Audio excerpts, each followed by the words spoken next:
I hadn't planned on meeting Ryan again. Honestly, I'd buried those memories so deeply, tucked them away like old letters in a shoebox in the back of the closet. But life has a strange way of bringing people back when you least expect it. And there he was, popping up in my inbox one Monday morning. His message simple, yet filled with the weight of years gone by. "Emma, it's been too long. Can we catch up?" At first, I ignored it. I didn't need to disrupt my life, my steady marriage, and my role as a mother with memories of a love that once felt larger than life. But as the days passed, I found myself thinking about him more and more. I thought of the way we laughed at nothing, the easy way he could make me forget the world. And before I knew it, I was typing out a reply. "Sure, let's meet up for coffee." The day we met, I felt that familiar nervousness creeping up. I smoothed my dress, checked my reflection in the car mirror, and took a deep breath. "Emma, you're here as a friend. That's it," I reminded myself. But as I walked into the cafe and saw him sitting there, looking up at me with that same warm smile, I knew things would never be that simple. "Emma," he said, standing up and pulling me into a hug. His arms felt the same, strong, comforting. I almost forgot myself in that moment, but I quickly stepped back, brushing my hair behind my ear to steady myself. "Ryan," I replied, trying to keep my voice calm. "It's good to see you." We settled into our seats, exchanging polite words at first, work, family, all the basics. But as the minutes passed, the conversation flowed naturally, effortlessly, just like it used to. I found myself laughing, really laughing, in a way I hadn't in a long time. And then, as if he had read my mind, he looked me in the eyes and said, "Do you ever think about us?" His voice was soft, cautious, like he was treading on delicate ground. My heart pounded. I hadn't expected him to bring it up. I thought we would keep things light, casual. But there was no turning back now. Sometimes, I admitted, my voice barely above a whisper. "But that was a long time ago, Ryan." "Yeah," he agreed, his gaze dropping to the table. "But some things don't fade, you know?" He looked back up, his eyes locking onto mine, and I felt that old familiar pull, the one that had once drawn me to him like a moth to a flame. We sat there in silence for a moment, both of us staring at our coffee cups, as if searching for answers in the dark swirls of our drinks. Part of me wanted to get up, to say goodbye, before I stepped too far over a line I couldn't come back from. But I couldn't move. His words had rooted me in place. "Emma," he said again, softer this time, "you're still as beautiful as ever." My cheeks flushed, and I quickly looked down, feeling like I was 21 again, back in college, where he was the charming upperclassman who'd swept me off my feet. I had loved him fiercely back then. In that way, you can only love when you don't yet know the world, when you believe that love alone can overcome anything. But life had different plans. He had moved to another city for work, and long distance had worn us down until we both quietly, sadly, let go. We hadn't fought. We hadn't fallen out of love. We'd simply faded, like a sunset turning into dusk, leaving nothing but a memory of the warmth that had once been. "It's strange, isn't it?" I murmured, finally finding my voice. "How people drift away and then suddenly come back." "Yeah," he replied, his gaze never wavering. "Maybe it's fate." I laughed softly. "I don't believe in fate." He leaned forward, his voice dropping to a whisper. "Maybe you just don't want to." There was something in his eyes, a glimmer of the old Ryan, the one who could make me question everything. And as much as I wanted to brush it off, there was a part of me that wanted to be swept away again, to forget, just for a little while, that I was Emma the wife, Emma the mother, Emma the responsible adult. "Let's go for a walk," he suggested, breaking the tension. For old time's sake. I hesitated. I knew that every step I took with him was another step away from the life I'd built. But as I looked into his hopeful eyes, I found myself nodding. Outside, the evening air was cool, tinged with the scent of autumn leaves. We strolled down the quiet street, our footsteps echoing softly. Neither of us said much at first, but it wasn't an uncomfortable silence. It felt familiar, like coming home. "Do you remember that little bookstore we used to go to?" he asked, pointing down the street. I smiled. "You mean the one where we spent entire afternoons reading poetry we didn't understand?" He chuckled. Hey, I understood some of it. You were the one who just liked the smell of old books. We both laughed, and for a brief moment, the years melted away. I felt like I was that young woman again, standing in the comfort of someone who knew her better than anyone else. Life's funny, isn't it? He mused. Back then, I thought we'd have forever.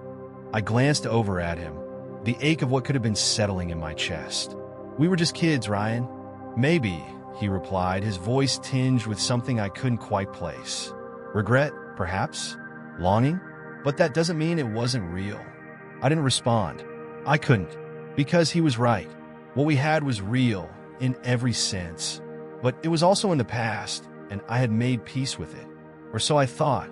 But as we walked, I felt that peace slipping through my fingers like sand. The life I had, the family I cherished, suddenly felt like it existed in a different world, a different time. Here, in this quiet evening with Ryan, I was just Emma, and part of me wanted to stay that way just a little bit longer. When we reached the end of the street, he stopped, turning to face me. Emma, can I be honest with you? I swallowed, feeling my heart pound against my ribcage. Of course. He took a deep breath, his gaze steady and unflinching. I never stopped thinking about you. All these years, I tried to move on, to be happy, but no one has ever made me feel the way you did. I felt a lump form in my throat, a wave of emotions crashing over me. I wanted to tell him that I felt the same, that I had often wondered what might have been, but the words caught in my throat. Ryan, I started, but my voice broke. I didn't know what to say. How could I tell him that I'd thought of him too, that in the quiet moments of my life, he still lingered in the back of my mind? But instead, I whispered, "It's too late, isn't it?" He looked at me, and for a moment, I thought he was going to argue, to tell me that it wasn't too late, that we could still have something. But he just nodded, a sad smile crossing his lips. Maybe, he said softly, but maybe some things are worth waiting for. I shook my head, feeling the weight of my choices pressing down on me. I have a family, Ryan, a husband, children. I can't just...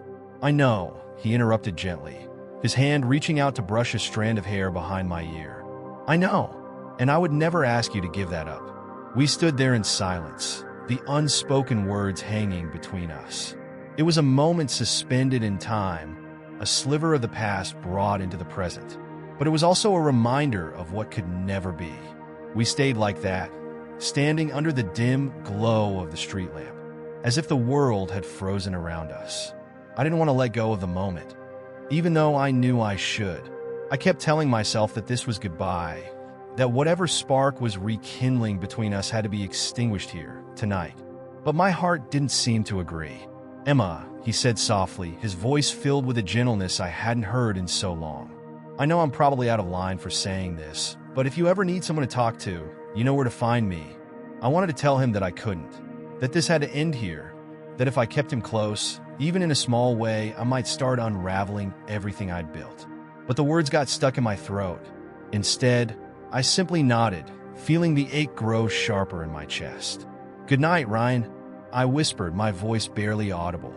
He held my gaze for a moment longer, and I could see the regret and sadness in his eyes. Then, slowly, he turned and walked away, his footsteps echoing down the empty street.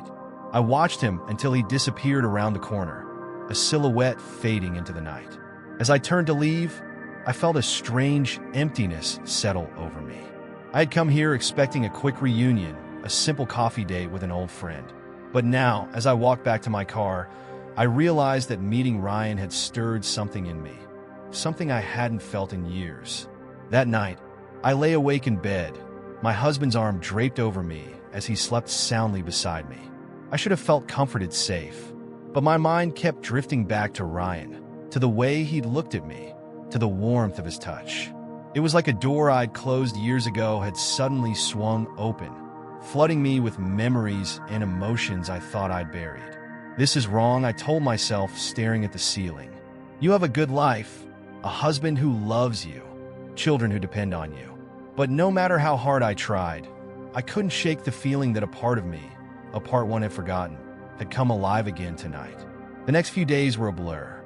I tried to immerse myself in the daily routines, cooking breakfast, getting the kids ready for school, going to work. But Ryan's words echoed in my mind, a quiet reminder of something I couldn't ignore. I kept telling myself that this was just a passing feeling, that I would move on and forget. But as each day passed, the ache in my chest grew stronger. And then, one evening, as I was sitting alone in the living room, my phone buzzed. I picked it up, and my heart skipped a beat when I saw his name on the screen.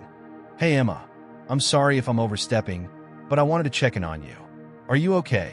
I stared at the message, my hands trembling slightly. Part of me wanted to delete it, to block his number, and move on with my life. But another part of me, the part that had been dormant for so long, wanted to answer. Before I knew it, I was typing a reply. "I'm okay, just a little lost, I guess. Thank you for reaching out." He responded almost immediately. "Would you like to meet?" "Just to talk." I hesitated, my finger hovering over the screen. I knew that meeting him again was dangerous, that it would pull me further down a path I couldn't control.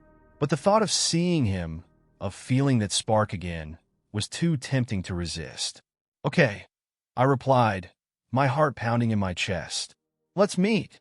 We decided to meet at a quiet park, away from the prying eyes of anyone who might recognize me. As I walked toward him, I felt a mixture of excitement and guilt churning inside me. He looked up as I approached, a warm smile spreading across his face. "Hey," he said softly. "Hey," I replied, my voice barely above a whisper. We sat on a bench beneath a sprawling oak tree, the branches casting dappled shadows across the ground. For a few minutes, neither of us spoke. The silence felt heavy, charged with unspoken words. "Emma," he finally said, breaking the silence, "I don't want to make things harder for you. I needed to see you again." I looked down at my hands, feeling the weight of his words. "I feel the same way," I admitted, my voice trembling slightly. "But it's complicated, Ryan." He nodded, his expression somber. "I know. I don't want to disrupt your life. I just can't seem to shake this feeling, like we left something unfinished." Those words cut through me because I knew he was right. We had left something unfinished, a love that had ended not because it was broken, but because life had pulled us in different directions. And now, sitting here with him, I felt that pull stronger than ever.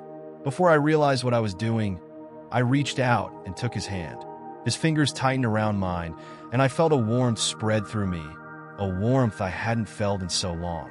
"I don't know what to do," I whispered, my voice barely audible. "I don't want to hurt anyone, but being here with you, it feels right." He looked at me, his gaze steady and full of understanding. "Emma, I don't want to force you into anything, but if there's even a small part of you that feels the same way I do, maybe we owe it to ourselves to explore it." I knew what he was saying made sense, that we couldn't keep dancing around these feelings forever. But as much as I wanted to follow my heart, I couldn't ignore the life I'd built, the people who depended on me. "I need time," I said, my voice barely above a whisper. He nodded, a gentle smile playing on his lips. "Take all the time you need. I'll be here." The days following our second meeting were some of the hardest I'd experienced in a long time. Every day, I tried to immerse myself in my routine, focusing on the steady comfort of family life. But no matter what I did, I couldn't shake the memory of Ryan's words or the warmth of his hand holding mine. Every time my husband looked at me with those trusting eyes, guilt flared up in my chest. He was a good man, and he didn't deserve a wife who was teetering on the edge of temptation. I knew I should tell him about Ryan, about the feelings I'd thought were long buried. But how could I explain what even I didn't fully understand? One evening, as I was folding laundry, my phone buzzed on the table beside me. I didn't need to check the screen to know who it was. Just seeing his name made my heart ache, a bittersweet mixture of longing and guilt. Part of me wanted to delete the message without reading it, to pretend that our encounters hadn't happened. But as soon as I picked up the phone, I knew I couldn't ignore him. "Thinking of you tonight. Hope you're doing okay." A simple message, yet it felt as though he'd reached through the screen and touched my heart. I typed out a response before I could stop myself. "I'm thinking of you too." A minute later, my phone buzzed again. "Maybe we could meet just one more time? I know you're busy, but I'd love to see you." I knew I should say no, that meeting him again was a step too far. But I also knew that if I didn't see him, I'd regret it. I couldn't explain it, but I felt as though something inside me was unfinished, that a part of my life needed closure I had never been given. We met that weekend, under the pretense of me needing to run errands. I parked my car a few blocks away from the small cafe we'd chosen, a quiet spot on the outskirts of town. As I walked up to the door, my heart pounded with a mixture of anticipation and dread. He was already there, sitting in a booth by the window looking out at the street. When he saw me, his face lit up, and for a moment, all my worries melted away. He stood as I approached, pulling me into a gentle hug that lingered just a moment too long.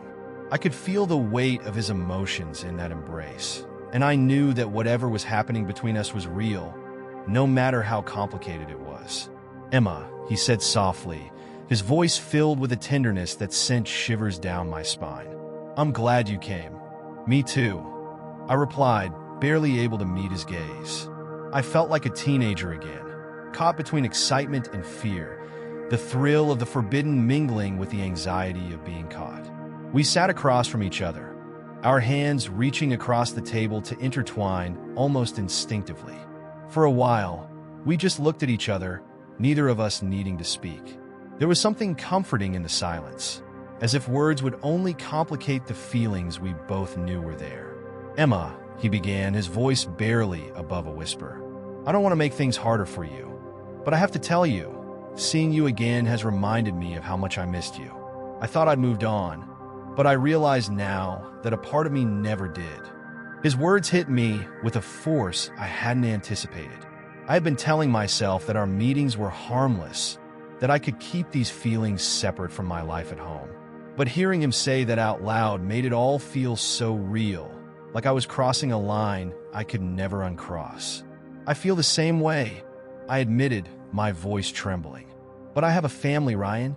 I can't just leave everything behind." "I know," he said, his hand tightening around mine. "And I would never ask you to. I can't help how I feel." We sat in silence, both of us grappling with the weight of our emotions. I wanted to tell him that we had to stop, that this was too dangerous. But as I looked into his eyes, I knew I couldn't. I wasn't ready to let him go. "Maybe," I began, struggling to find the right words, "maybe we can keep this just between us. A friendship, something simple." He nodded slowly, though I could see the reluctance in his eyes. "I'll take whatever you're willing to give, Emma." For the next few weeks, Ryan and I maintained a delicate dance. We didn't see each other often, but we texted regularly, sharing pieces of our days, our thoughts, our memories. It felt like a lifeline, a small, secret world I could retreat to when life became overwhelming. But the more I connected with him, the more I felt myself slipping away from my family, as though my heart was caught between two lives. One evening, after a particularly exhausting day, I found myself texting Ryan, asking if he'd like to meet. I told my husband I was meeting a friend, which wasn't entirely a lie. But as I drove to the small park where Ryan and I had arranged to meet, I felt a pang of guilt twisting in my chest. When I arrived, he was already waiting for me, leaning against a tree with a soft smile on his face.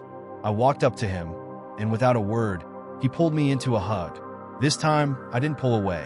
I let myself sink into the warmth of his embrace, feeling a sense of comfort and belonging that I hadn't realized I'd been missing. We sat together on a bench, his arm wrapped around my shoulders as we watched the sun set over the lake. Neither of us spoke for a while, content to just be in each other's presence. But as the sky darkened, I felt a knot of anxiety forming in my stomach. I knew that what we were doing wasn't right, that I was playing with fire. "Ryan," I said softly, breaking the silence, "I don't know how much longer we can keep this up. I feel like I'm betraying my family." He looked at me, his expression filled with empathy and understanding. "I know, Emma, and I don't want to hurt you or make things harder, but I can't help how I feel about you." I felt tears prickling at the corners of my eyes, the weight of my choices pressing down on me. I wanted to tell him that we had to end this, that I couldn't keep living this double life. But as I looked into his eyes, I knew I wasn't ready to let him go. "Maybe," I whispered, my voice barely audible, "maybe we can keep this a little longer, just until I figure things out." He nodded, pulling me closer.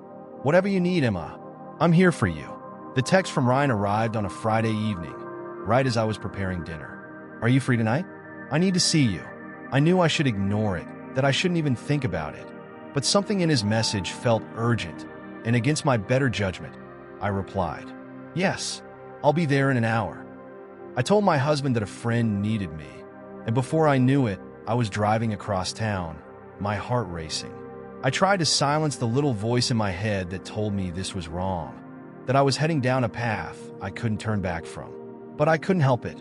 The pull of Ryan, the thrill of being wanted, of feeling like Emma, not a mother, not a wife, just me, was too strong. When I arrived at the small hotel he had chosen, I felt my hands shaking as I walked up to his room.